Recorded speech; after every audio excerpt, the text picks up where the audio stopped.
Good evening. This is Eric Conti, Superintendent of Schools, with Patrick Larkin, Assistant Superintendent. This is the Burlington Weekly Update for February 18th, 2022. So start with COVID protocol change. This past Wednesday, the Burlington School Committee unanimously voted to rescind their face covering policy that had been approved in August of 2021. This vote, in conjunction with the governor's decision to end the state mask requirement in schools on February 28th, allows the district to move forward with a mask optional environment when we return from February break Monday, February 28th. Again, we are going to move forward with a mask optional environment in every school when we return from February break Monday, February 28th. There are two important exceptions. Masks are still required on school buses.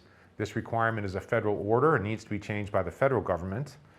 Federal law also requires individuals to wear masks in healthcare settings, and because our nurses' offices are considered healthcare settings, students and staff will need to wear masks when they enter the nurse's office. These federal exceptions may change. We will communicate this change as soon as we are made aware. Neither of these changes are under the control of the school district or the school committee.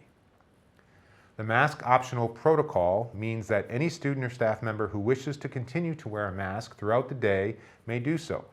The school committee stressed that students and staff who choose to wear a mask or not to wear a mask will all be supported and honored.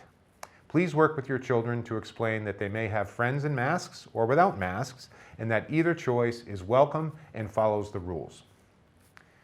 The school committee also recommended that the district examine the other non-mask related mitigation practices in place with the purpose of moving back to more typical practices across our schools. To this end, parents will be receiving invitations back to participate in school-based activities and opportunities in the coming weeks. For elementary lunches after the break, another change we will be looking to make after break is reorienting students to lunch in the school cafeteria. We will use the week immediately after the break to review procedures and protocols with the hope of serving lunch to all elementary students in the cafeteria beginning on Monday, March 7th. The new Fox Hill School, we wanted to thank the Burlington Town Meeting members for their support in moving the district forward to the next step in the state's process towards a new Fox Hill School.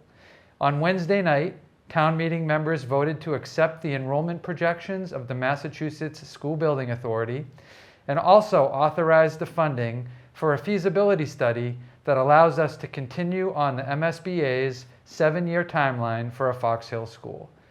The $1.5 million allocation allows the school district to hire an owner's project manager and a designer to study our programs and our building site to determine possible options and potential costs.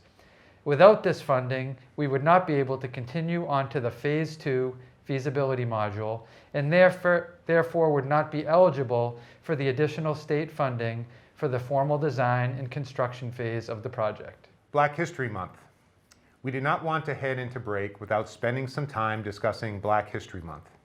The district has created a Black History Month challenge that was shared with staff at the beginning of the month to help us to continue to highlight a small portion of the historical events from our country's history that they probably did not learn about in school.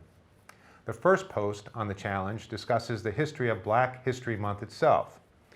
While the history of Black History Month goes back to 1926, when Dr. Carter Woodson, who is known as the father of Black history, advocated for a focused time to educate people on Black history and culture.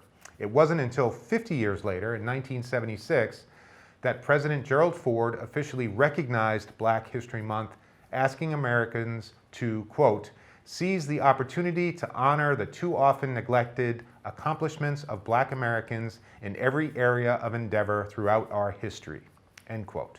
As we close in on 50 years of Black History Months, we want to close with the words of Burlington Jr. Christian Katende, who recently shared his original poem, Black History, which ends with the following words in regards to when Black history should be recognized and celebrated. And I quote, "Not just today, not just this month, we need to know now and always who really came through, who really kept fighting for this long-deserved justice obtained through the prevailing of Black history." End quote. And with that, have an exciting and safe February break.